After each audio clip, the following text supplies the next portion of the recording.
అయితే మళ్ళీ దేవుని ఆత్మ పాస్టర్ గారితో, నా కుమారుడా నన్ను స్తుతించు అని చెప్తుంది. నీ కుమార్తెను బట్టి నన్ను స్తుతించు అని మాట్లాడుతోంది. అయితే ఆ పాస్టర్ గారు, నేను స్తుతించలేను ప్రభా, నేను నిన్ను స్తుతించలేను, ఈ పరిస్థితిలో నిన్ను ఏమాత్రము స్తుతించలేను అని గట్టిగా ఏడుస్తూ ఉన్నారు. సరే, హాస్పిటల్లో ఎంట్రన్స్లోకి వచ్చారు పాస్టర్ గారు. దేవుని ఆత్మ ఇంకా స్తుతించవలసిందిగా పాస్టర్ గారిని బ్రతిమలాడుతూ ఉంది. ఆయన హృదయాన్ని కఠినపరుచుకున్నారు. ప్రభా, నేను నిన్ను ఆశ్రయించా కదా, మీ సేవలో నేను ఇంత యథార్థంగా కొనసాగుతూ ఉన్నాను కదా, కానీ నా కుమార్తెను ఇట్టి పరిస్థితిలో ఉంచటానికి కారణం ఏంటి? నేను నిన్ను స్తుతించలేకపోతున్నాను ప్రభా అని పాస్టర్ గారు దేవుని ఆత్మతో మాట్లాడుతూ ఉన్నారు. అయినా దేవుని ఆత్మ, నా కుమారుడా నీవు నన్ను స్తుతించలేవా అని మాట్లాడుతోంది.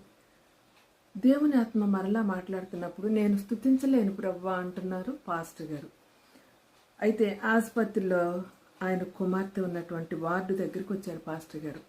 అప్పుడు కూడా దేవుని ఆత్మ, నా కుమారుడా ఇప్పుడైనా నీవు నన్ను స్తుతించవా అని అడుగుతుంది. అయితే పాస్టర్ గారు, నేను స్తుతించలేను ప్రభా, నేను స్తుతించలేను, ఏమాత్రము ఈ స్థితిలో నేను స్తుతించలేను అని అంటూ ఉన్నారు.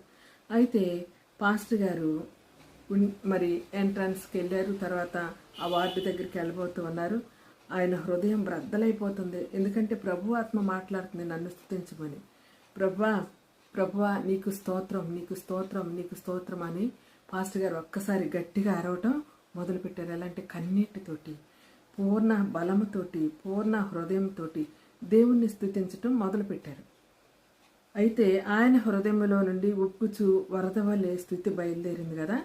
అదే సమయమున దేవుని ఆత్మ ఆయన కుమార్తె మీదకు దిగగా ఆమె కుమార్తెకు పరిపూర్ణమైనటువంటి దైవిక స్వస్థత వచ్చింది. నానా అని మంచం మీద ఉన్నటువంటి కుమార్తె పరిగెత్తుకొని వచ్చి తన తండ్రిని కౌగిలించడం మొదలుపెట్టింది. ఇద్దరు కూడా ఏకమై దేవుణ్ణి స్తుతించసాగారు. ప్రియమైన దేవుని బిడ్డలారా, మనమున్న పరిస్థితుల్లో ఒక్కోసారి దేవుని మనం స్తుతించలేము. కానీ దేవుని ఆత్మను పొందుకొని మనం దేవుని స్తుతిస్తే దేవునికి అసాధ్యమైంది ఏదీ లేదు. ఆయన మనకు కార్యాలు చేసే దేవుడిగా ఉన్నారు కనుక స్థితిలోని శక్తిని ఎరిగి మనం కూడా దేవుణ్ణి